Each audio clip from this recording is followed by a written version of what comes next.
Hello, folks, and welcome to another episode of the JRE Review. Reviewing podcast 1287 with Rich Benoit.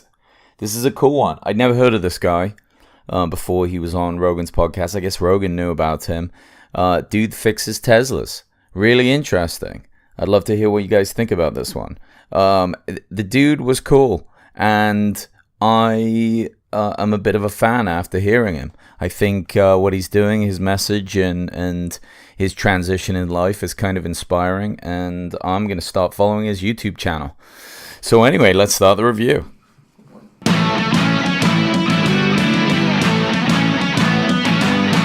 Welcome to the Joe Rogan Experience Review, where each week I review every single episode of the Joe Rogan Experience. What more do you want?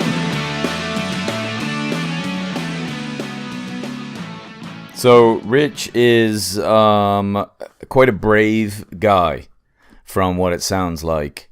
He went ahead, bought a Tesla for like 15 grand that had a bunch of flood damage, so completely fucked up. And he said, you know what, I'm going to figure out how to fix this thing.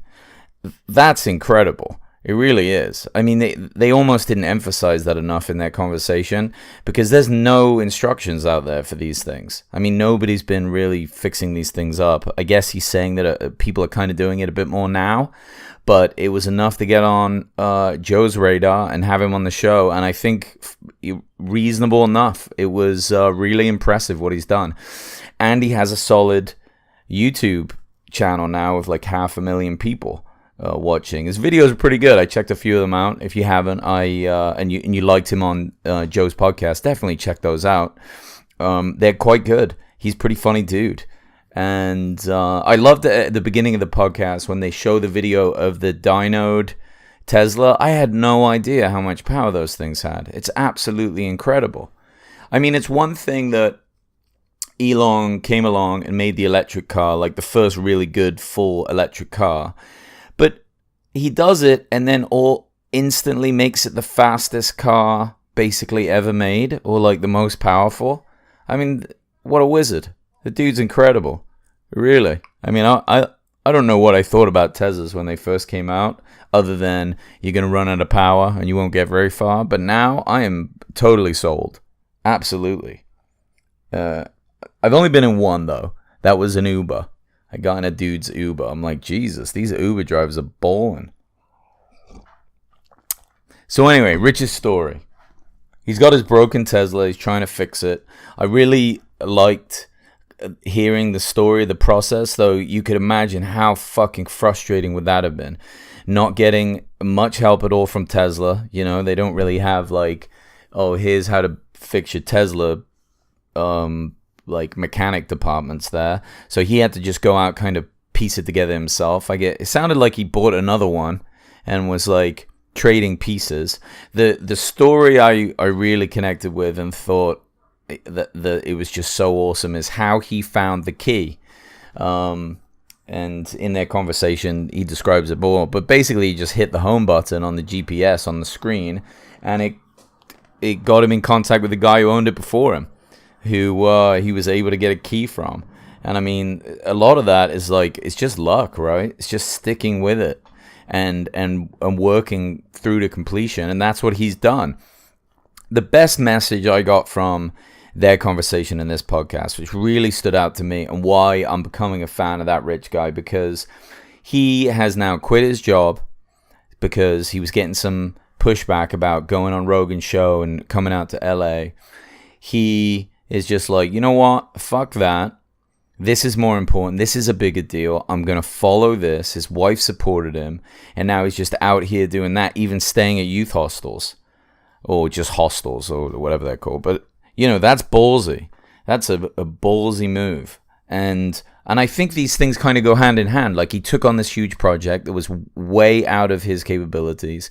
He stuck at it through to completion, which shows, you know, a really solid mindset that I respect a great deal. And then he's taken that huge leap to just do what he feels is right, to take a risk and try and make something himself.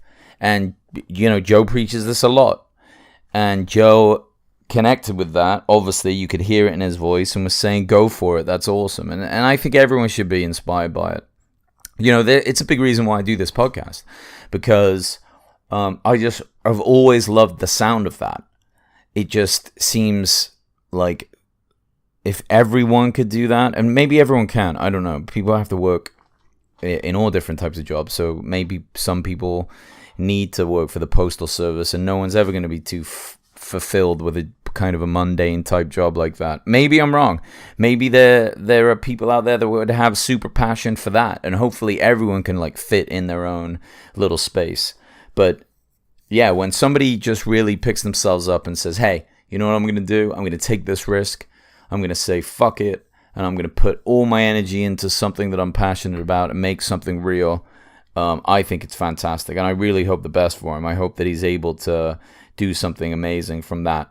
And I'm sure he will. He was good on the podcast. I mean, half the time he was interviewing Joe, which I thought was really quite funny, but he's obviously like wanting to collect information and get all that out, you know, which is really cool. So what's next for Rich now? It sounds like he's going to continue working on his YouTube channel, which I don't know if it's paying him now, but it must be soon. He was talking about doing stand-up a lot on that podcast, being obviously inspired by Joe, but also just wanting to push himself. And I think that's a great idea because he's got a big following.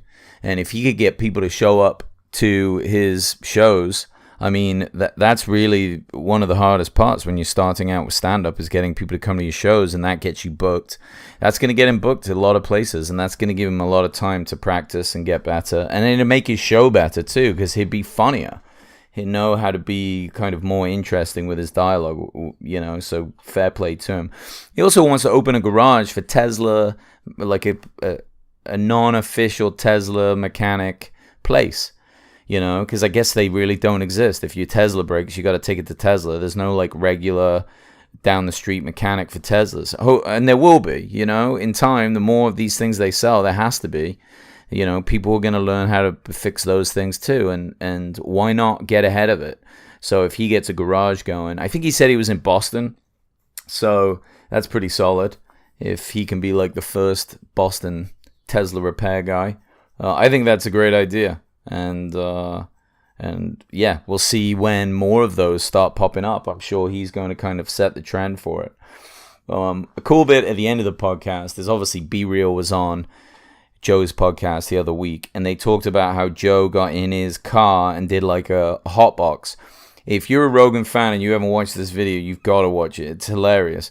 It sounds like they said that they were smoking like the strongest weed you could possibly do, and you're in the car, you're stuck in there, the windows are up, there's just weed everywhere. I can't believe that anyone was even able to hold a conversation.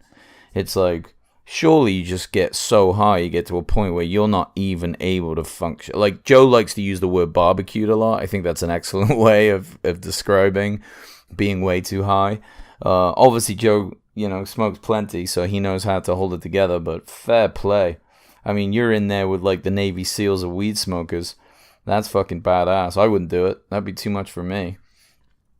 They get into a little bit of conspiracy theory stuff at the end. Alien shit. You know, are they out there? That same old story. Always like it when Joe delves into that with any guest, because it's kind of just such an odd question, a way of thinking, and it's cool to get people's kind of viewpoint on it. But one thing that they kind of finished up with, and right at the end you'll hear it, is keeping government secrets, you know? Now, Joe is very famous now, and he's got this huge show, and he asks questions and all the rest of it, and, you know, he said if any government agency came up to him and said, here's alien technology, you can see it, you just can't tell anyone. Joe was like, fuck that, I'm going to tell everyone, right? And I love that about it, because he was like, people need to know, it's all about information, like, get it out there. What would you do? Right? I mean, me? Who the fuck do I know? So I can't even tell that many people. I could tell you guys on the podcast, I guess, and some of my friends. Nobody's going to come to me with secrets anyway. But it's an interesting kind of thought experiment. What would you do? Would you want to keep it secret? Or would you just say, look, I can't know this. Just don't tell me at all, because I don't want to be holding things that I can't talk about. I think that that's interesting. And again, I really love that Joe was like, fuck it. No, I would tell everyone. I'm not keeping that secret. Keep that away from me. I don't know what... Maybe he's trying to make the point that he doesn't want anyone to come up to him with something. Maybe people have started. Who knows what people know out there. Cool stuff. But anyway, Rich is a cool guy. Check out his YouTube channel.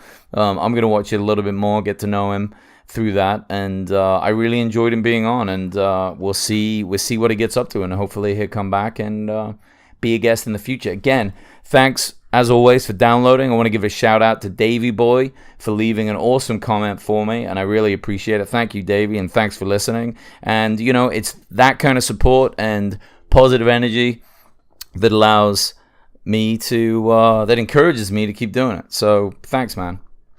Peace.